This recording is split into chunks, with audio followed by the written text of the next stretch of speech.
স্বর্ণশিল্পীদের জন্য রাজ্য সরকারের উদ্যোগ। ঘাটালে দাসপুরে তৈরি হচ্ছে গোল্ড হাব, আর কাজ খুঁজতে যেতে হবে না ভিন রাজ্যে।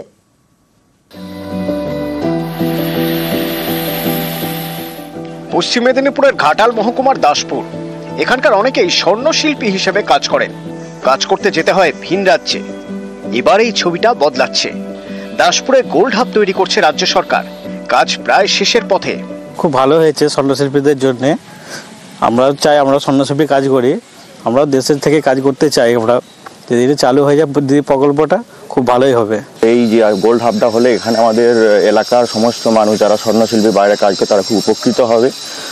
এর জন্য আমি আমাদের রাজ্য সরকারকে ধন্যবাদ জানাই। করোনার সময় ঘাটাল মহকুমার বহু স্বর্ণশিল্পী তারা ভিন রাজ্য এবং বিদেশ থেকে বাড়ি ফিরেছিলেন এবং সেই সময় রাজ্য সরকারের কাছে এই স্বর্ণশিল্পীদের আবেদন ছিল যে ঘাটালে একটি গোল্ড হাব তৈরি। 2023 সালে গোল্ড হাবের শিলান্যাস করেন মমতা বন্দ্যোপাধ্যায়। দাসপুরের ফরিদপুরে শুরু হয় গোল্ড হাব তৈরির কাজ। 3 তলার এই হাব তৈরিতে খরচ হয়েছে প্রায় 8 কোটি টাকা। কাজ প্রায় শেষের পথে, এবার শুধু উদ্বোধনের অপেক্ষা।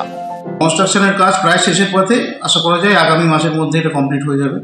যত তাড়াতাড়ি সম্ভব সেখানে কাজ শুরু করা যাবে। তো তারা যদি এখানে নিজেদের মাতৃভূমিতে কাজ করার সুযোগ পায়, এস্টাবলিশমেন্ট পায়, তাহলে আশা করা যায় যে তাদের কাজ করার একটু পরিবেশ ভালো হবে এবং বাড়িতে বসে কাজ করলে তাদের হয়তো একটু সংসারিক দিক থেকেও সুবিধা হবে।